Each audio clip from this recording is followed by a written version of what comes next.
দেখো, একজন ছাত্র বা ছাত্রীর ভবিষ্যতের চাবিকাঠি থাকে কার উপরে? অর্থাৎ একজন টিচারের উপরে। অর্থাৎ একজন টিচারই ঠিক করতে পারে একজন ছাত্র বা ছাত্রীর ভবিষ্যৎটা কি হবে। অর্থাৎ একটা কথাতে, অর্থাৎ একজন টিচারের একটা কথাতেই কিন্তু একজন ছাত্র বা ছাত্রীর জীবনের মোড় ঘুরে যেতে পারে সম্পূর্ণরূপে উল্টো দিকে। অর্থাৎ যেদিকে সে চলছিল তার উল্টো দিকে। যদি কোনো ছাত্র বা ছাত্রী বেপথে চলে, অর্থাৎ তার পড়াশোনায় মনোনিবেশ ঠিকঠাক করতে পারছে না, সেই ছাত্র বা ছাত্রী যদি টিচারের কথা শোনেন, তাহলে কিন্তু শোনার পরেই কিন্তু তার জীবনের মোড় ঘুরে যেতে পারে। অর্থাৎ মানুষের জীবন এইরকমই, অর্থাৎ একটা কথাতেই কিন্তু তার জীবনের মোড় ঘুরে যেতে পারে। তাই আমি বলবো যে উৎসবের মরশুম কাটিয়ে উঠে আমরা কিন্তু অনেক মনটাকে পিছিয়ে ফেলেছি, অর্থাৎ মনের ভবিষ্যৎটাকে পিছিয়ে ফেলেছি। এই ভবিষ্যৎটাকে পিছিয়ে ফেলার কারণেই কিন্তু আমি বলতে চাইছি যে আজকে কিন্তু তোমাদের সামনে শেয়ার করব দ্বাদশ শ্রেণীর 4th সেমিস্টার। অর্থাৎ তোমরা কেউ ছোট নয়, এই ছোট না হওয়ার দরুনই কিন্তু তোমাদের সমস্যাটা বেশি আসে। ছোটদেরকে কিন্তু তাড়িয়ে করা যায়, কিন্তু তোমাদের তাড়িয়ে করা যাবে না, তোমাদেরকে বুঝিয়েই কিন্তু কাজটা করতে হবে। তাই আমি বলবো যে আমার কথা যদি তোমরা ঠিকঠাক শোনো, তাহলে কি হবে? তাহলে কিন্তু তোমাদের 4th সেমিস্টার পরীক্ষাটা খুব ভালোই হবে এবং ভবিষ্যৎ গড়ার পক্ষে তোমাদের কিন্তু কাজে লাগবে আজকের এই ভিডিও। অর্থাৎ এই ভিডিওটা, অর্থাৎ 4th সেমিস্টার হিস্ট্রি সাবজেক্ট আজকে তোমাদের সামনে শেয়ার করব। এর আগেও কিন্তু দুটো ভিডিও শেয়ার করেছি। শেয়ার করার সাথে সাথে সেখান থেকে যে সম্ভাব্য প্রশ্নগুলো এসেছিল, অর্থাৎ এসেছিল সেই কোশ্চেনের উত্তরগুলো কিন্তু আমি দিয়ে দিয়েছি। আজকে কিন্তু তোমাদের সামনে শেয়ার করব এই বই থেকে ভারত ও বিশ্বের ইতিহাস, 4th সেমিস্টার, অধ্যাপক অসিত কুমার মণ্ডল ও বিশ্বজিৎ বাগুই, পারুল প্রকাশনী। তো দেখো, এটা এই বই থেকে শেয়ার করব কেন? এই বই থেকে শেয়ার করব এই জন্যই যে এই বইতে ডিটেলস কিছু আছে, যে এটা থাকার জন্যই কিন্তু কি হচ্ছে না, এখান থেকে সম্ভাব্য কোশ্চেনগুলো আমরা কিন্তু পেয়ে যাচ্ছি। তাই বলবো যে যাদের কাছে এই বইটা আছে তারা কিন্তু এই বইটা নিয়ে বসবে, আর যাদের কাছে এই বইটা নেই তারা কি বসবে না? অবশ্যই বসবে। তারা কিন্তু যে কোনো রাইটারের বই, যার যেটা পছন্দ বা যার বাড়ি থেকে বা প্রাইভেট টিউটার বা স্কুল থেকে যে বই সাজেস্ট করেছেন সেই বইটা নিয়ে বসবে। কিন্তু চ্যাপ্টারটাকে মনে রাখতে হবে। আজকে শেয়ার করব কোন চ্যাপ্টার থেকে? অর্থাৎ এই বিদ্রোহ সমূহ ব্রিটিশ রাজ, এই চ্যাপ্টার থেকে কিন্তু 3rd পার্ট আজকে তোমাদের সামনে শেয়ার করব। আর শেয়ার করার সাথে সাথে এখান থেকে যে সম্ভাব্য প্রশ্নগুলো সেটাও কিন্তু শেয়ার করব। তাহলে চলো সেই ভিডিওটা শেয়ার করি, যেটার মধ্যে দিয়ে তোমাদের ভবিষ্যৎ গড়বে আর তোমাদের জীবনের মোড় সম্পূর্ণরূপে ঘুরে যাবে আর তোমরা সঠিক পথে চলতে পারবে। তাহলে চলো শুরু করি।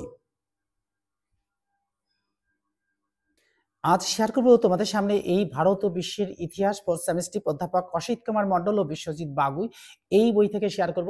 আর যাদের কাছে এই বইটা আছে তারা অবশ্যই কিন্তু এই বইটা নিয়ে বসবে, আর যাদের কাছে এই বই নেই তাদের কোনো চিন্তা নেই। তারা কি করবে? তারা কিন্তু যে কোনো রাইটারের একটা বই নিয়ে বসলেই হবে। আর চ্যাপ্টারটা কিন্তু ঠিকঠাক রাখতে হবে, অর্থাৎ চ্যাপ্টার ঠিক রাখলেই কিন্তু কি হয়ে যাবে, যে সমস্যাটা দূর হয়ে যাবে। আজকে শেয়ার করব তোমাদের সামনে কোন চ্যাপ্টার থেকে, এই বিদ্রোহ সমূহ ও ব্রিটিশ রাজ, এইখান থেকে কিন্তু শেয়ার করব। এখান থেকে শেয়ার করার সাথে সাথে এখান থেকে যে সম্ভাব্য প্রশ্নগুলো এটাও কিন্তু তোমাদের সামনে শেয়ার করব। এবারে শেয়ার করার সঙ্গে সঙ্গে যদি প্রশ্নগুলোর উত্তর পেয়ে যাও তাহলে তো তোমাদের সুবিধাই হবে। তাই আমি লাইন বাই লাইন পড়বো, আর লাইন বাই লাইন পড়ার সাথে সাথেই কিন্তু উত্তরগুলোও কিন্তু তোমাদের সামনে শেয়ার করে দেবো। তাহলে দেখো, আমি শুরু করছি। দেখো, এই সিপাহী বিদ্রোহ পড়েছি, অর্থাৎ এই 1857 সালে কিন্তু সিপাহী বিদ্রোহ হয়েছিল। অর্থাৎ সিপাহীদের মধ্যে যে বিদ্রোহটা হয়েছিল সেটাকেই আমরা বলবো সিপাহী বিদ্রোহ। আর এই সিপাহী বিদ্রোহের মধ্যে দিয়েই কিন্তু ভারতের স্বাধীনতা যুদ্ধ, অর্থাৎ ভারতবর্ষকে ইংরেজদের হাত থেকে কিন্তু এই মুক্ত করার লক্ষ্যে কিন্তু এই ভারতীয় সিপাহীরা নানা স্থানে নানা রকম ভাবে বিদ্রোহ করেছিল। এই বিদ্রোহের ফলস্বরূপ কিন্তু আমরা স্বাধীনতা পেয়েছি। কিন্তু দেখো, এই সিপাহী বিদ্রোহটাও কিন্তু অনেক কারণে কিন্তু এটা দমন হয়েছিল। তো দেখো, তার আগেই কিন্তু আমরা একটু দেখে নেব। দেখো, যে ভারতের ইতিহাসে সিপাহী বিদ্রোহ হলো একটি অত্যন্ত তাৎপর্যপূর্ণ অধ্যায়, কারণ এই বিদ্রোহের পর ঘোষিত হয় এই ভারত শাসন আইন। তাহলে এটা কিন্তু ভেরি ইম্পর্টেন্ট।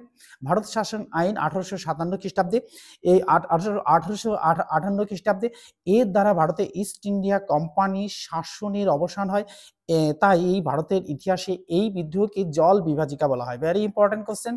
এই জল বিভাজিকার রূপ দেখে দেখা হয়।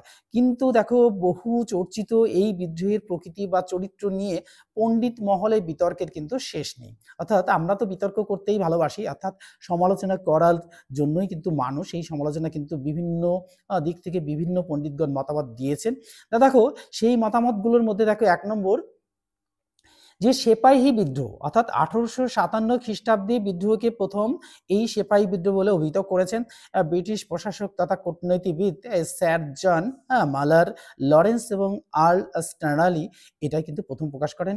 এই এই একই অভিমত প্রকাশ করেছেন আগ্রার প্রখ্যাত বিচারক রাইটার্স চার্লস রাইট, চার্লস বাইকস।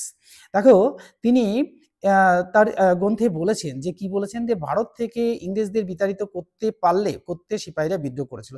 তাদের মতে দেখো অযোধ্যা ব্যতীত 1857 খ্রিস্টাব্দের বিদ্রোহ সিপাহীদের দ্বারা পরিচালিত ওই বিদ্রোহ। ভারতীয় ঐতিহাসিকদের মতে দেখো এই রমেশচন্দ্র মজুমদার প্রথম জোর দিয়ে বলেছিলেন যে এটি ছিল একটি সিপাহী বিদ্রোহ মাত্র। এই এই এই মতের সমর্থন পাওয়া যায় ঊনবিংশ শতাব্দীর বিখ্যাত বাঙালি লেখক তথা সাংবাদিক এই কিশোরীচাঁদ মিত্র ও হরিশচন্দ্র মুখোপাধ্যায়ের লেখাতে। তাছাড়াও দেখো এই ভারত কলকাতায় ব্রিটিশ ইন্ডিয়া অ্যাসোসিয়েশন মহামেডান অ্যাসোসিয়েশনের অ্যাসোসিয়েশনের এই কর্মকর্তাদের দাদাভাই নৌরোজির সকলেই এই বিদ্রোহকে সেপাহী বিদ্রোহ বলে সেপাহী বিদ্রোহ বলে সরকারকে তা দমন করার জন্য আহ্বান জানিয়েছিল। কিন্তু দেখো এই ঊনবিংশ শতাব্দীর একজন বাঙালি সামরিক অর্থাৎ সামরিক বিভাগের কর্মচারী দুর্গাদাস বন্দ্যোপাধ্যায়ের মতে এই বিদ্রোহ সিপাহী বিদ্রোহ ভিন্ন আর কিছু নয়। কারণ এই দেশের কোনো রাজনৈতিক সংগঠন যেমন ব্রিটিশ ইন্ডিয়ান অ্যাসোসিয়েশন ও শিক্ষিত সম্প্রদায় এই বিদ্রোহকে সমর্থন করেনি। কারণ কি, তারা এই বিদ্রোহের হিংসাত্মক কার্যকলাপ পছন্দ করেনি। 2 নম্বর, তাদের ধারণা ছিল যে এই বিদ্রোহ নেতারা মধ্যযুগীয় সামন্ততান্ত্রিক সমাজ ও রাষ্ট্র ব্যবস্থার এই পুনঃপ্রতিষ্ঠা করতে উদ্যত হয়েছিল। সে কারণে তারা ইংরেজ শাসনের অধীনে থাকা বেশি নিরাপদ বলে মনে করেছিলেন। 3 নম্বর দেখো তাদের মতে হয়েছিল যে ভারতের আধুনিকরণ ও অগ্রগতির, যেমন যে রেল যোগাযোগ ব্যবস্থার আধুনিক শিক্ষার প্রসার, আইন সংস্কার এর জন্য ব্রিটিশ সরকার অপরিহার্য।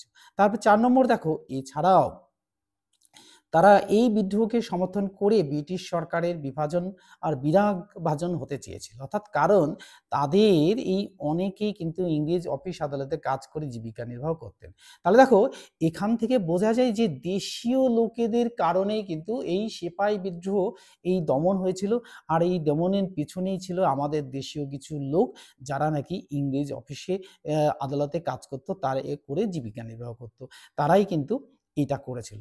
এবার দেখো এই জাতীয় বিদ্রোহ, জাতীয় বিদ্রোহ কোন, অর্থাৎ 1857 খ্রিস্টাব্দে জুলাই মাসে ইংল্যান্ডের পার্লামেন্ট এক আলোচনা রক্ষণশীল দলের নেতা বেঞ্জামিন ডিসরেইলি এই বিদ্রোহকে জাতীয় বিদ্রোহ বলে অভিহিত করেন। বিদ্রোহের সময় Karl Marx new York daily Tribune পত্রিকায় লিখেছেন যে যাকে ইংরেজরা সাময়িক বিদ্রোহ ভাবছে সেটি আসলে জাতীয় বিদ্রোহ। তো ইংরেজ শিক্ষাবিদ জন ব্রুস নর্থ তার গ্রন্থে তার লেখা এই topic of the Indian statement গ্রন্থে বলেছেন যে 1857 খ্রিস্টাব্দের এই বিদ্রোহ নিছক সিপাহী বিদ্রোহ ছিল না। তার মতে এই অযোধ্যার সকল শ্রেণীর মানুষ যেভাবে এই বিদ্রোহ যোগদান করেছিলেন তা ছিল জাতীয় বিদ্রোহের নামান্তর।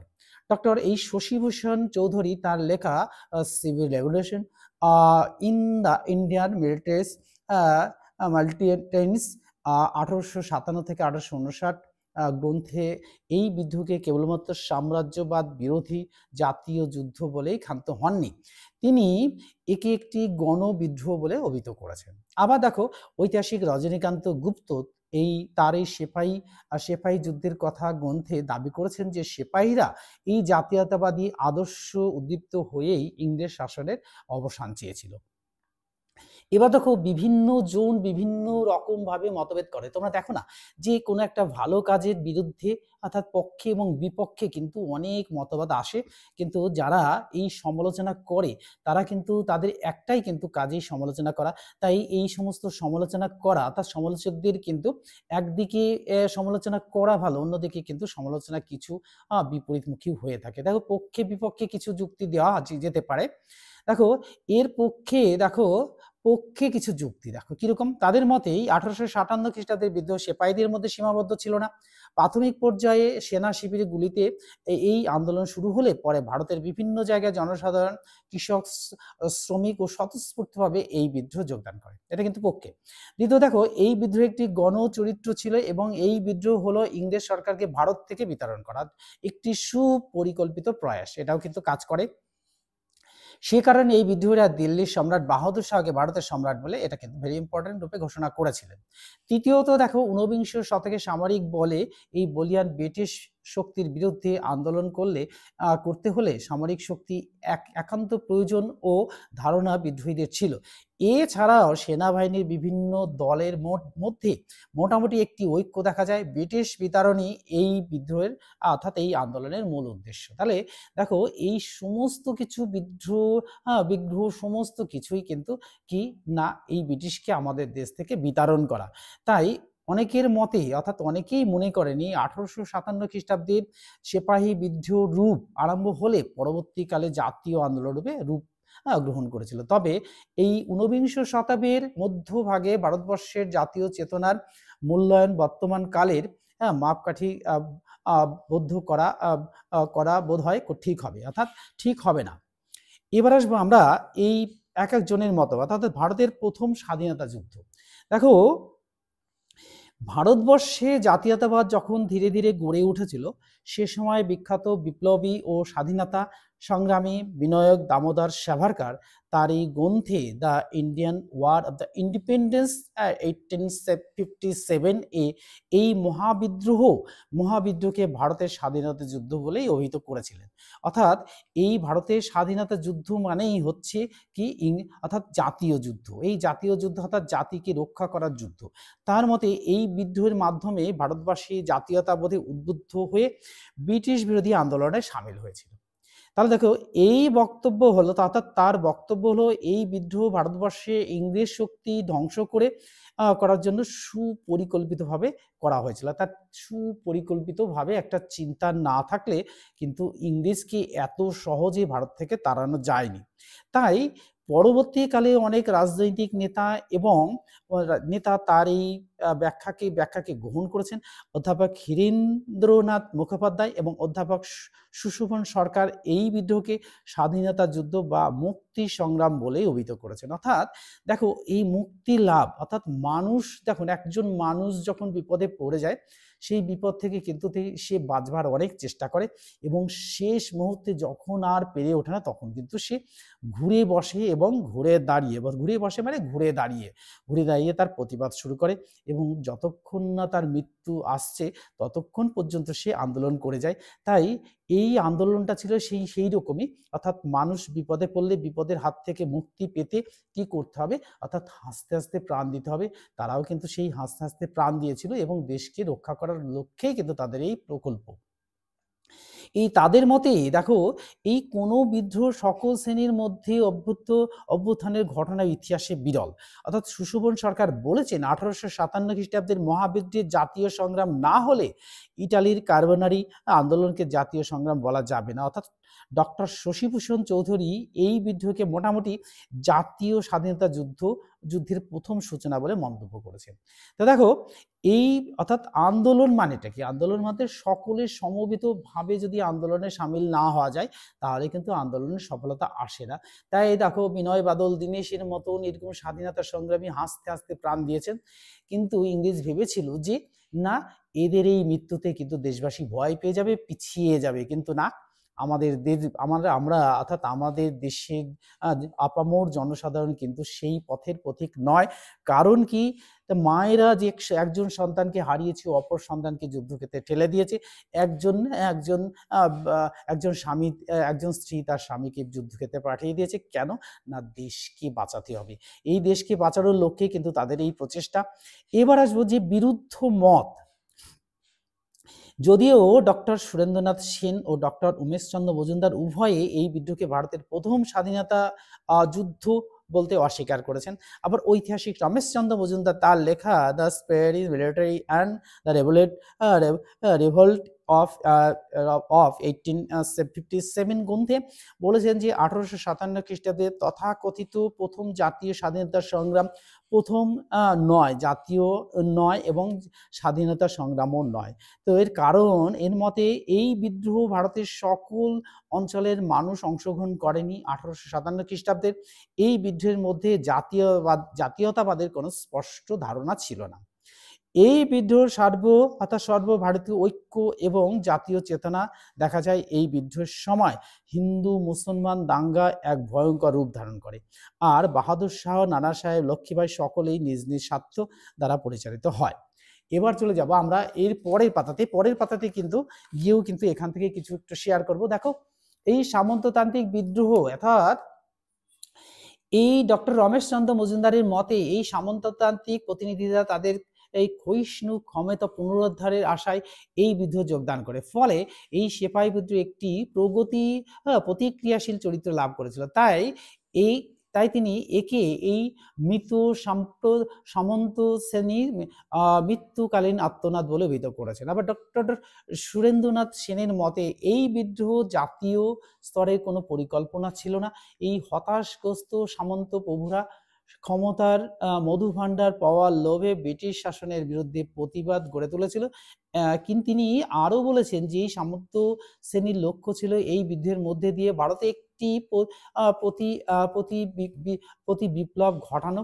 এবং আবার এই বামপন্থী ঐতিহাসিক ডক্টর রজনীপাল দত্তের মতে সিপাহী বিদ্রোহ ছিল একটি সামন্ততান্ত্রিক অভ্যুত্থান, কারণ এই বিদ্রোহীরা চেয়েছিল যে ব্রিটিশ শাসনের পরিবর্তে ভারতে মুঘল বা মারাঠা শাসনতান্ত্রিক সাম্রাজ্য গড়ে তুলুক। দেখো, একজন কিন্তু এক রকম ভাবে মত প্রকাশ করছেন এবং তাদের সকলেরই লক্ষ্য কিন্তু নিজ নিজ স্বার্থ সিদ্ধির জন্য। তাই তারা কিন্তু বিভিন্ন রকম মত প্রকাশ করেছেন এবং বিভিন্ন রকম ভাবে তাদের সক্রিয়ভাবে অংশগ্রহণ করেছেন। অধ্যাপক সুশোভন সরকারের মতে নানা সাহেব, লক্ষ্মীবাঈ, কনওয়ার সিং প্রমুখ সামন্ত জমিদার ও তালুকদারদের হাতে বিদ্রোহ নেতৃত্ব ছিল বলে এই বিদ্রোহ কখনোই সামন্ত বিদ্রোহ বা প্রতিক্রিয়াশীল আখ্যা দেওয়া যায় না। কারণ এই ভারতের সব সামন্ত প্রভু বা এই জমিদাররা এই বিদ্রোহের সঙ্গে যোগদান করেনি। তেমনি এই ভোপালের নবাব, হায়দ্রাবাদের নিজাম ও ইন্দোরের হোলকার ইংরেজদের পক্ষে ছিল। তারা দেখো এই সমস্ত কারণেই কিন্তু ছিল। দেখো, বিদ্রোহের ধারণা অর্থাৎ গণবিদ্রোহের ধারণা অর্থাৎ এই সিপাহী বিদ্রোহকে একটি গণবিদ্রোহের রূপ দান করেছেন জি.বি. ম্যালেসন এবং জন উইলিয়াম কে অর্থাৎ J.K. কায়েস এ প্রমুখ পণ্ডিত। এই মতের সমর্থক ঐতিহাসিক গৌতম ভদ্র। তার মতে এই বিদ্রোহ সাধারণ মানুষের ব্যাপকভাবে না দিলে সিপাহীদের অভ্যুত্থান এত গুরুত্ব পেত না। তাই সমবেতভাবেই কিন্তু জনসাধারণ অর্থাৎ আপামর জনসাধারণ কিন্তু তাদের সাথে যোগ দিয়েছিল। আবার ঐতিহাসিক শশীভূষণ চৌধুরীর মতে এই বিদ্রোহ ছিল যে সাম্রাজ্যবাদ বিরোধী একটি জাতীয় যুদ্ধ। এটি ছিল একটি কৃষক বিদ্রোহ। অতি সম্প্রতি গবেষক ডক্টর রুদ্রাংশু মুখার্জি তার রেভুলেট 1857 অর্থাৎ 1857 to 1858 গ্রন্থে লিখেছেন এটি একটি সন্ত্রাস প্রতিবাদ না বলে বিদেশি শাসন বর্জনের গণ উদ্যোগ বলে মনে করেন। এবার উপসংহারে বলা যেতে পারে যে এই পরিবেশে বলা যায় যে এই বিদ্রোহকে সফল করতে যেভাবে জাতির ধর্ম বর্ণ নির্বিশেষে ভারতের মানুষ কাঁধে কাঁধ মিলিয়ে ব্রিটিশ বিরোধী আন্দোলনে সামিল হয়েছিল, এটাই ছিল একটি গণমুখী আন্দোলনের প্রতিচ্ছবি। তা দেখো, আমি বলেছি যে একটা বিদ্রোহ তৈরি করতে গেলে, বিদ্রোহকে এগিয়ে নিয়ে যেতে গেলে আপামর জনসাধারণের সমর্থন ছাড়া এই বিদ্রোহ কোনো মতেই সম্ভব নয়। তবে এখানেও কিন্তু সেই কথাটাই উপসংহারে দেখা যাচ্ছে যে এটাও কিন্তু করা হয়েছিল। তবে এই উদ্দেশ্য নিয়ে তারা এই বিদ্রোহ শুরু করেছিল, তা সফল হয়নি। তাছাড়াও এই বিদ্রোহের মধ্যে দিয়ে ভারতের আর্থসামাজিক ক্ষেত্রে কোনো আমূল পরিবর্তন হয়নি। ভারতের শাসন ব্যবস্থাতেও কোনো সাংবিধানিক পরিবর্তন হয়নি, অথবা এর মধ্যে দিয়ে ভারতে কোনো রাজনৈতিক পালাবদল হয়নি। এর জন্য এই বিদ্রোহকে একটি গণ অভ্যুত্থান বলা হয়, বিপ্লব নয়। অর্থাৎ বিপ্লব আলাদা আর গণ অভ্যুত্থান আলাদা। অর্থাৎ মানুষ চাইছিল যে, অর্থাৎ ভারতবর্ষের আপামর জনসাধারণ চাইছিল যে এই বিদ্রোহে সবাই সামিল হোক, অর্থাৎ সকলেই অংশগ্রহণ করুক। এই অংশগ্রহণের বিনিময়ে কিন্তু দেশের স্বাধীনতা আসবে, এটাই কিন্তু তারা চেয়েছিল। দেখো, এবার আসবো আমরা এই সিপাহী বিদ্রোহ ব্যর্থতা ও তার কারণ। দেখো, এই causes of failure of the revolution, অর্থাৎ এক কথায় বলা যায় যে, এই কথা বলার অপেক্ষা রাখে না যে সিপাহীরা বিদ্রোহ শুরু হয়েছিল দারুণ সাফল্যের সম্ভাবনা নিয়ে, কিন্তু নানা কারণে এই বিদ্রোহ ব্যর্থ হয়েছিল। এটা কিন্তু ভেরি ইম্পর্টেন্ট কোশ্চেন। এই কোশ্চেনটা কিন্তু পরীক্ষায় এসে বসে আছে, তোমরা কিন্তু সঠিকভাবে পড়বে। আর প্রশ্ন লেখার টাইপটা তোমাদের বলে দেবো, দেখিয়ে দেবো কিভাবে প্রশ্নটা লিখতে হবে, তাহলে কিন্তু তোমাদের এই সফলতাটা এসেই যাবে। তাহলে দেখো, আগে আলোচনা করে নিই। দেখো, এই প্রশ্নটা কিন্তু আসছে, অর্থাৎ সিপাহী বিদ্রোহ ব্যর্থতার কারণগুলি ব্যাখ্যা করো।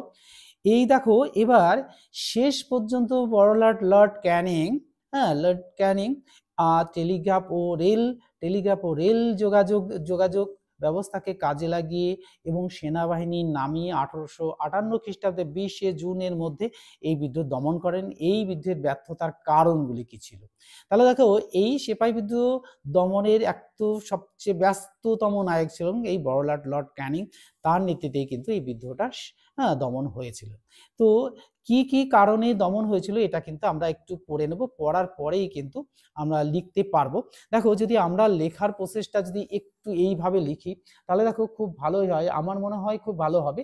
দেখো, যদি আমি একটু লিখে বোর্ডের উপরে লিখি, বোর্ডটা অবশ্য নোংরা হয়ে যাবে, সেই জন্য একটু দেখি অন্য পৃষ্ঠাতে তোমাদের সামনে একটু লিখে দেখানোর চেষ্টা করি যে এই সিপাহী বিদ্রোহ যদি ব্যর্থটা এরকম ভাবে হয় তাহলে কিন্তু কেমন হয়। অর্থাৎ এই প্রশ্নটার উত্তরটা যদি আমরা এইভাবে লিখি তাহলে কেমন হয় সেটাই কিন্তু একটু দেখানোর বিষয়, তাই তোমাদের সামনে এটা দেখাবো। দেখো, এখানে দেখো, যদি আমি এরকম ভাবে দেখাই যে সিপাহী বিদ্রোহের ব্যর্থতার কারণ, তাহলে কি না, সিপাহী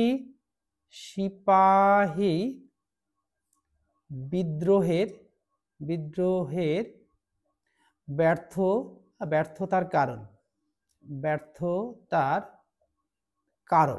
এটা যদি এইভাবে লিখি যে এই সিপাহী বিদ্রোহ ব্যর্থতার কারণটাকে আমরা যদি এরকম একটা বক্সের মধ্যে লিখে রাখি, লেখার পরে এর যদি ব্যর্থতার কারণগুলো এখানে নিয়ে এসে দেখাই, এই কারণগুলোকে যদি আমি আর একটা বক্সের মধ্যে দেখাই, এবার কারণগুলো দেখানোর মধ্যে যদি আমি ধরো 8টা 9টা পয়েন্টস দেব, যদি আমরা প্রত্যেকটা পয়েন্টস এইভাবে দেখাই, যে এইভাবে যদি দেখাই প্রত্যেকটা পয়েন্টস 4টে 5টা 6টা 7টা আর একটা দেখিয়ে দিই এখান থেকে, এর পাশের থেকে দেখিয়ে দিই, যদি এরকম 8টা 9টা কারণ দিই, যদি আমি এই কারণটা যদি ধরো 1 নম্বর 2 নম্বর 3 নম্বর 4 নম্বর 5 নম্বর 6 নম্বর 7 নম্বর 8 নম্বর, যদি এরকম 8টা কারণ দেখাই, এই কারণগুলোকে যদি আমরা প্রত্যেকটায় যদি এরকম একটা করে গোল গোল দিয়ে দেখাই, তাহলে কিন্তু আমার মনে হয় খুব সহজেই হয়ে যাবে, যে নম্বরটা কিন্তু পেয়ে যাবে। ধরো এই 1 নম্বর কারণটা আমি লিখব যে আধুনিক অস্ত্রশস্ত্রের অভাব, আধুনিক অস্ত্রশস্ত্রের অভাব, এইটা লিখব। এই অভাব লিখে যদি আমরা এটাকে প্রথম একটা স্টার দিই, 1 নম্বর দিই বা স্টার দিই, এটা যদি আমরা 1 নম্বর দিই বা এর মধ্যে দিয়ে যদি এই বড় খোপের মধ্যে লিখতে পারি আধুনিক অস্ত্রশস্ত্রের অভাব, এর এগেনস্টে কি করব, আমরা কটা লাইন লিখবো, অর্থাৎ 2 থেকে 3টে লাইন লিখবো। তো আমরা শুরু করব, এখান থেকে শুরু করব। যদি আমরা এখানে শেষ হয় তাহলে আমরা ধরো এখান থেকে শুরু করব। এই কারণটা হলো এই রকম যে না, কি এই অস্ত্রের, হ্যাঁ, অস্ত্রশস্ত্রের অভাব ছিল, অর্থাৎ ইংরেজদের কাছে যে অস্ত্র ছিল তার তুলনায় আমাদের অস্ত্র কিন্তু অনেক দুর্বল ছিল। এই কারণেই কিন্তু ইংরেজদের সাথে ভারতীয় সিপাহীরা যুদ্ধে পেরে ওঠেনি। এই যে কারণটা, প্রত্যেকটা যদি এরকম করে স্টার্ট দিয়ে দিয়ে প্রত্যেকটা কারণ দেখায়, তাহলে আমার মনে হয়, অর্থাৎ এইটুকু আঁকতে কয়েক সেকেন্ড সময় লাগবে। সময়ের মধ্যে যদি আমি দেখাতে পারি যে প্রত্যেকটা কোশ্চেন যদি তোমরা এইভাবে লিখতে পারো পয়েন্টস করে, এবং যদি এরকম একটা কোশ্চেনের এগেনস্টে যদি ধরো 8 নম্বর থাকে, তাহলে কি করব, তাহলে আমরা এই 8টা পয়েন্টস দেবো, একটা উপসংহার দেবো, সূচনা দেবো, সিপাহী বিদ্রোহটা কোথায় হয়েছিল, কি ব্যাপার, আর এই বিদ্রোহটার ব্যর্থতার কারণগুলি উপসংহারে আমরা কি পেলাম, এটা যদি আমরা দেখাতে পারি, তাহলে আমার মনে হয় সবচেয়ে সুন্দর হয়। তোমরাও এইভাবে চেষ্টা করবে, দেখবে খুব ভালো নম্বর পেয়ে যাবে। তাই এই প্রশ্নটা যদি আসে, তাহলে তোমরা কিভাবে লিখবে এটা কিন্তু তোমাদের দেখিয়ে দিলাম। এবার চলে আসবো আমরা যে আধুনিক অস্ত্রের অভাব, অর্থাৎ এই বিদ্রোহ দমনে করতে ইংরেজ সরকার কামান, বন্দুক, রাইফেল ইত্যাদি আধুনিক অস্ত্র ব্যবহার করেছিল, অর্থাৎ আগ্নেয়াস্ত্র ব্যবহার করেছিল। কিন্তু দেখো এর মধ্যে দেখো, কিন্তু সিপাহীদের হাতে ছিল মূলত অস্ত্রশস্ত্র, লাঠি, বর্ষা, টাঙ্গি, তলোয়ার, এই গাদা, বন্দুক ইত্যাদি। এই নিয়ে কি ওদের সাথে যুদ্ধে করে পারা যায়? এইটাও কিন্তু এই যুদ্ধের, অর্থাৎ এই বিদ্রোহের ব্যর্থতার কারণ। এবার দেখো যোগাযোগ ব্যবস্থার অভাব। দেখো বিদ্রোহীদের পিছনে ব্যাপক জনসমর্থন থাকলেও কিন্তু এই বিষয়ে তারা পিছিয়ে ছিল। তা হলো আধুনিক যোগাযোগ ব্যবস্থা, কারণ তারা সরকারি রেল যোগাযোগ ব্যবস্থাকে কাজে লাগাতে পারেনি। অন্যদিকে ইংরেজদের হাতে ছিল রেল পরিষেবা। তারা এই রেল যোগাযোগ ব্যবস্থাকে কাজে লাগিয়ে এক স্থান থেকে অন্য স্থানে সৈন্য পাঠিয়ে, অথবা এছাড়াও টেলিগ্রাফ ব্যবস্থার মাধ্যমে এই ইংরেজ প্রশাসন দ্রুত সিপাহী বিদ্রোহ দমন করতে পেরেছিল। তাহলে দেখো, সেই জন্য এই সিপাহী বিদ্রোহকে এই যে টেলিগ্রাফ ওয়ারও বলা হয়। 3 নম্বর দেখো, এই যে আঞ্চলিক সীমাবদ্ধতা, এই বিদ্রোহ যেমন ভারতের সর্বত্র সমানভাবে সংগঠিত হয়নি, তেমন ভারতের সকল শ্রেণীর সমর্থন করেনি। এই বিদ্রোহ মূলত পূর্ব পাঞ্জাব থেকে পশ্চিমে বিহার পর্যন্ত অংশে সীমাবদ্ধ ছিল। অপরপক্ষে দক্ষিণ ভারতে পাঞ্জাব, রাজপুতানা, বাংলাদেশ, সিন্ধু প্রদেশের প্রভৃতি অঞ্চলে এই বিদ্রোহ কোনো প্রভাব পড়েইনি। এবার দেখো ব্রিটিশকে সাহায্য দান। দেখো আমি বলেছি যে এমন কিছু মানুষ থাকে, অর্থাৎ এই মানুষগুলোই কিন্তু ব্রিটিশকে সাহায্য করেছিল। অর্থাৎ ইংরেজরা সামান্য কয়েকজন বাঁদের দেশীয় ভূস্বামীদের সহায়তা লাভ করেছিল। এই গোয়ালিয়রের সিন্ধিয়া, ইন্দোরের হোলকার, হায়দ্রাবাদের নিজাম, যোধপুরের রাজা সহ রাজপুতানার নৃপতিবর্গ, ভোপালের নবাব পাতিয়ালা, সরহিন্দু নাভা, সিন্ধু কাশ্মীরের রাজা গোলাপ সিং, নেপালের রাজা জঙ্গ বাহাদুর বিদ্রোহ দমনে ইংরেজদের নানাভাবে সাহায্য করেছিল। তাকে দেখো এই শিখ, গোর্খা, রাজপুতানা, মারাঠা, এই যোদ্ধা জাতিগুলি সেদিন বিদ্রোহ দমনে ইংরেজদের পূর্ণ সহায়তা করেছিল। এটা কিন্তু পরিকল্পিত। এবার দেখো 5 নম্বর দেখো, কেন্দ্রীয় পরিকল্পনা আর অভাব, অর্থাৎ বিদ্রোহ দেখো, এই বিদ্রোহের মধ্যে সমস্ত স্থানে বিদ্রোহ পরিচালনা করার জন্য কোনো কেন্দ্রীয় পরিকল্পনা বা সংগঠন ছিল না। সেজন্য সকল স্থানে সবসময় একই নীতি বা পরিকল্পনা গ্রহণ করা যায়নি, বরং এই বিদ্রোহ বিভিন্ন নেতার নেতৃত্বে একটি আঞ্চলিক সীমার মধ্যে সীমাবদ্ধ ছিল। তো এই দক্ষিণ ভারতে এই বিদ্রোহ একেবারেই ঘটেনি বলে চলে। 6 নম্বর দেখো, আধুনিক বৈজ্ঞানিক আবিষ্কারের গুরুত্ব বুঝতে না পারা। অর্থাৎ আধুনিক বৈজ্ঞানিক আবিষ্কারের প্রকৃত গুরুত্ব ভারতীয় সিপাহীরা একেবারেই বুঝতে পারেনি। তারা আধুনিক যোগাযোগ ব্যবস্থার গুরুত্ব উপলব্ধি করতে পারলে দিল্লি অধিকারী ভারতীয় সিপাহীরা নিশ্চয়ই দিল্লির টেলিগ্রাফ ব্যবস্থা ধ্বংস করতে পারতেন। হ্যাঁ, 7 নম্বর দেখো, ভারতীয় নেতাদের অযোগ্যতার অভাব। অর্থাৎ ভারতীয় নেতাদের মধ্যে ইংরেজ সেনানায়কদের মতো কিন্তু যোগ্যতার পরিচয় দেখা যায়নি। দেখো ইংরেজরা সেনানায়ক জন নিকোলাস ও John Henry Lawrence, Collins Campbell, Hugh Rose, William Taylor প্রমুখদের মানে সমকক্ষ ভারতীয় সেনানায়ক কেউ ছিল না। ঝাঁসি রানী, নানা সাহেব, তাতিয়া তোপি, কানওয়ার সিং নিজ নিজ এলাকার সুযোগ্য নেতৃত্ব দান করলেও ব্যাপক বিদ্রোহ সার্বিক পরিচালনার ক্ষমতা তাদের কারও ছিল না, এই কথা অনস্বীকার্য। কিন্তু দেখো আমি বলেছি যে একটা ক্লাস চালাতে গেলে দেখো কীরকম হয়, একটা ক্লাস একটা মনিটর যদি ঠিক থাকে তাহলে কিন্তু সেই ক্লাসটাকে খুব সহজেই পরিচালনা করা যায়। এবার দেখো এই সংহতির অভাব, অর্থাৎ দেখো এই ভারতীয় নেতাদের মধ্যে এই ঐক্য সংহতির অভাব ছিল সুস্পষ্ট। এই বিদ্রোহ যেমন বিভিন্ন স্থানে বিভিন্ন সময় শুরু হয়েছিল, ঠিক তেমনি বিভিন্ন স্থানে নেতৃত্বদানকারী নেতাদের উদ্দেশ্যও ছিল বিভিন্ন, তাদের অনেকেই ক্ষুদ্র স্বার্থ অর্থাৎ নিজ নিজ পদমর্যাদা ও রাজ্য পুনরুদ্ধারের অভিলাষ দ্বারা পরিচালিত হয়েছিল। যেমন ঝাঁসি রানী লক্ষ্মীবাঈ বিহারের আবার জমিদার কনওয়ার সিং, মারাঠা নেতা নানা সাহেব, মোগল সম্রাট দ্বিতীয় বাহাদুর শাহ সকলেই নিজের স্বার্থ দ্বারা পরিচালিত হয়েছিল। স্বাভাবিকভাবে এই বিদ্রোহ দানা বাঁধার আগেই পথভ্রষ্ট হয়েছিল। দেখো সেই জন্যই আমরা বলি না যে যদি পথপ্রদর্শক যদি ঠিকঠাক থাকে, তো দেখো না যে কোনো একটা যদি আমরা পশুদের ক্ষেত্রে দেখি না যে সামনে যে পশুটা সঠিক পথে চলছে, অর্থাৎ গরুদেরকে নিয়ে গেলে ভেড়াদেরকে নিয়ে গেলে দেখবা একজন লিডার থাকে, সেই সামনের দিকে চলে যায়। সেইভাবে কিন্তু আমি একটা ছোট্ট উদাহরণ দিয়ে বললাম, যেখানে আমাদের মধ্যেও দেখো খেলাধুলার ক্ষেত্রে যদি একজন ক্যাপ্টেন থাকে, সেই ক্যাপ্টেনের দায়িত্বে কিন্তু সব কাজ পরিচালিত হয়। তাই আমি বলবো যে এই ক্যাপ্টেনের দায়িত্ব ঠিকঠাক পালন করলেই কিন্তু সেটা সফল হবেই হবে। দেখো অন্যান্য এছাড়া দেখো কি হবে, অর্থাৎ অন্যান্য কারণ এই ঘটনাচক্রে এই সময় চীনে তাইপিং বিদ্রোহ দমন করার পর ব্রিটিশ সেনাবাহিনী একটি বড় অংশ এসে ভারতে পৌঁছেছিল। ইংরেজ কোম্পানি তাদেরকে বিদ্রোহ দমনের কাজে লাগিয়ে সাফল্য পায়। অনেকের মতে এই বিদ্রোহ ব্যর্থতার একটি কারণ ছিল ভারতের সিপাহীদের রক্ষণশীল ও প্রতিক্রিয়াশীল মনোভাব। তাই তারা এই বিদ্রোহকে একটি সামন্ততান্ত্রিক প্রতিক্রিয়া রূপে চিহ্নিত করেছেন। আবার দেখো এই বিদ্রোহ চলাকালে ভারতে এক বিশাল পরিস্থিতি সৃষ্টি হয়, তার ফলে কিন্তু ক্ষতিগ্রস্ত হয়েছিল এক শ্রেণীর মানুষ। ফলে তাদের বিদ্রোহীদের প্রতি বিমুখ ছিল। এটাই ছিল সেই সিপাহী বিদ্রোহ ব্যর্থতার কারণগুলো। তাহলে আজকে এখান থেকে এইটুকুই শেয়ার করব। এখান থেকে যে কোশ্চেনগুলো তোমাদের সামনে শেয়ার করব সেগুলো উত্তর সমেত শেয়ার করব। শেয়ার করার সাথে সাথে তোমাদের কিন্তু সমস্যাগুলো দূর হয়ে যাবে। তাই আমি কোশ্চেনগুলো শেয়ার করার আগে আমি বলবো যে এখান থেকে একটা স্ক্রিনশট তুলে নেবে, অর্থাৎ এইটুকু তুলে নেবে। দেখো এখান থেকে এইটুকুই কিন্তু তুলে নেবে। এখান থেকে কিন্তু তুলে নিলে কিন্তু পড়তে সুবিধা হবে।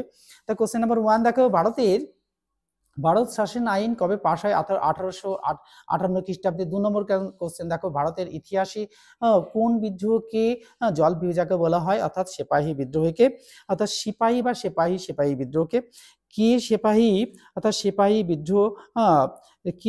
বিদ্রোহ 1857 খ্রিস্টাব্দের বিদ্রোহকে জাতীয় বিদ্রোহ বলেছেন? অর্থাৎ এই বেঞ্জামিন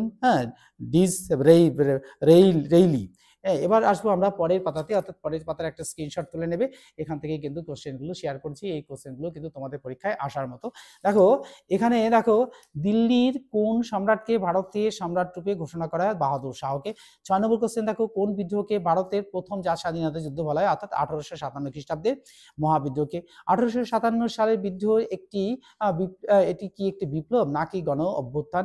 না, এটি একটি বিপ্লব নয়, এটা একটা গণ অভ্যুত্থান বলা যায়।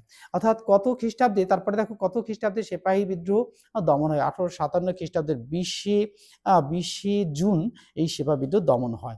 9 নম্বর সিপাহী বিদ্রোহ দমনের অন্যতম নেতা কে ছিলেন? এই লর্ড ক্যানিং। এটাই কিন্তু আজকের এই সম্ভাব্য এখানকার কোশ্চেনগুলো।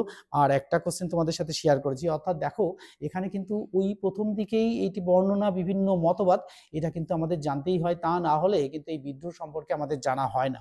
তাই শেষ কোশ্চেন হচ্ছে এই সিপাহী বিদ্রোহ ব্যর্থতার কারণগুলি তোমাদের সামনে শেয়ার করলাম।